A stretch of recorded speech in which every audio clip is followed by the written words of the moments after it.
This is poliomyelitis, or more commonly known as polio. It is a contagious disease of the nervous system that targets a child's nerves, brain, and spinal cord. The virus is crippling and potentially deadly if it decimated to the central nervous system, the brain, and the spinal cord. Polio is transmitted through the stool, and once it is introduced into the mouth of another person through contaminated water or food, it is untreatable. The primary victims of polio were children because of their weak immune systems. Depending on the severity of the case, they could be infected with polio for 3 days if it is minor, or have effects lasting a lifetime. After ridding their body of polio, some patients had symptoms that resurfaced decades later in a disease called post-polio syndrome. This brought back the horrors of their childhood. The potential to spread and infect makes polio an extremely threatening disease.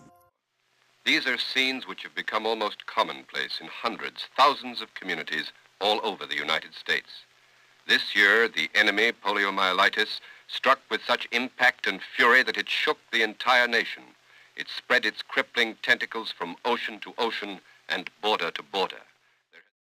The terrifying effects of poliomyelitis once struck millions of families across the United States with horror. However, after many years of encountering struggles, a preventative vaccine was finally developed. The peak of this treacherous polio epidemic dragged from 1949 to 1952. It spread from coast to coast and infected many towns, cities, and states. In 1948, the week of September 18th recorded its highest polio incidence, with 1,839 cases. But the incidence of 1949 already represents an increase over 1948 of 83%. To what figure this, the worst polio epidemic in history, will take us, we do not know. The estimate, 40,000. In 1952 alone, 57,628 cases of polio were documented in the U.S. This led to more than 20,000 paralyzations and 3,000 deaths. The first clinical description of polio was provided in 1789 by British physician Michael Underwood. In 1894, the first outbreak of polio in the United States occurred in Vermont, with 132 cases. It continued to spread across the U.S. and resulted in an intense epidemic in 1916. The epidemic never truly ended until 1961, and by then, hundreds of thousands of children had been affected. In the early 1950s, polio became a nationwide crisis and a threat to the children of the United States. One of the most famous people who contracted polio was Franklin D. Roosevelt, the President of the United States from 1933 to 1945. He founded the National Foundation for Infantile Paralysis to raise money and spread awareness for the virus. One of the fundraisers that the organization established was the March of Dimes that raised money for the research of polio. In 1945 alone, March of Dimes raised $18.9 million for the organization. Franklin's influence in the United States and his passionate voice encouraged countless people to donate to the young children of America in their fight against polio. A portion of the money raised would go to one machine called the iron lung. It was used to help patients whose polio had traveled to the lungs and needed help breathing. Invented by Philip Dinker and Louis Shaw Jr., the iron lung works by using positive pressure ventilators to blow air into the patient's lungs. It saved many lives, but they were also extremely expensive. The price of just one machine cost around $1,000, the average price of a home at the time. This made it even more difficult for children to receive the support they needed and could end up causing catastrophic outcomes. Parents around the nation were struck with fear from the thought of their children contracting polio. From east to west, the alarming number of cases terrorized parents. Unfortunately, polio is a disease with no cure, so no matter how many treatments or medications someone could take, the outcome would be consistent. The catastrophic illness was a danger to all children of the U.S., and prevention needed to be identified to end this horror, for it was the children of America who would suffer.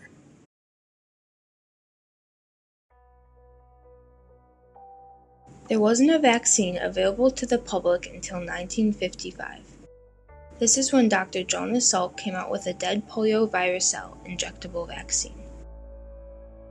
Jonas Salk was born on October 28, 1914, in New York City. His parents were Russian Jewish immigrants, and he was the eldest of 3 sons.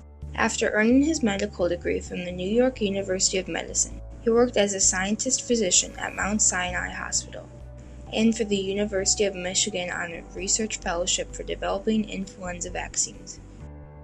In 1947, Dr. Jonas Salk got a job at the Virus Research Laboratory at the University of Pittsburgh School of Medicine.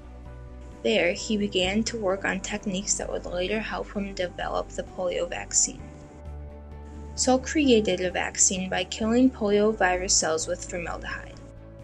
In his earlier experiments, he injected monkeys with a dead cell vaccine and saw that the vaccine protected the monkeys from paralytic polio. After finalizing more of his research, on March 26, 1953, Jonas Salk announced that he had created a successful polio vaccine.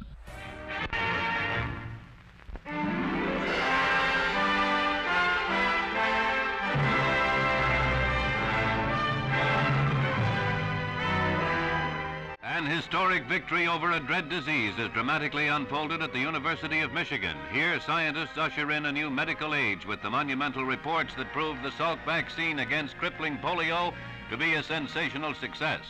It's a day of triumph for 40-year-old Dr. Jonas E. Salk, developer of the vaccine. He arrives with Basil O'Connor, head of the National Foundation for Infantile Paralysis, which financed the tests.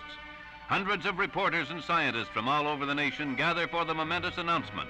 Proudly on hand, too, are Mrs. Salk and the son who received the first injections. Chief Evaluator Dr. Thomas Francis pronounces the vaccine tests up to 90% effective, and modest Dr. Salk answers newsmen's questions. The great wealth of events that is accumulated in the experiences of so many is well represented in the report made this morning. While the contribution of some may seem greater than that of others in one way or another, this gigantic experiment is symbolic of the equally great foundations, both scientific and philanthropic, without which it could not have been conceived or executed. And the entire world heralded the discovery which assured an end to one of mankind's most dread diseases. It wasn't until after a final experiment in 1954, when Jonas Salk injected the vaccine into 600,000 children and saw that the results were successful, that his vaccine became available to the public. When the vaccine was released on April 12, 1955, polio numbers dropped instantly. The numbers went down almost 98.8% from 1952 to 1961. As time went on, the U.S. polio cases continued to lower and were eradicated by 1979. After a few years of Salk's injectable vaccine being available to the public, the vaccine was later evolved. Dr. Albert Sabin created a more functional oral vaccine that was easier to administer than Salk's. This vaccine, unlike Salk's, used live polio cells. This vaccine was not as effective for preventing polio, and it was not popular in the United States. This is partially due to Salk's vaccine already being mass-produced before Sabin's was invented. After Sabin's vaccine was released in 1961, he quickly learned that the United States was not interested in his vaccine.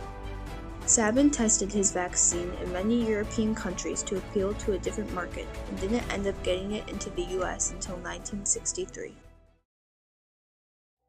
The terrifying effects of poliomyelitis once struck millions of families across the United States with horror. However, after many years of encountering struggles, a preventive vaccine was finally developed. This vaccine has saved many children from the effects of polio, even to this day.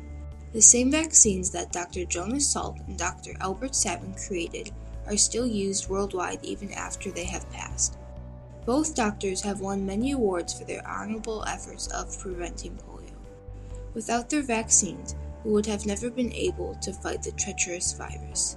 Their heroic discoveries will be remembered for decades to come because of the lives they have saved in the United States and the rest of the world.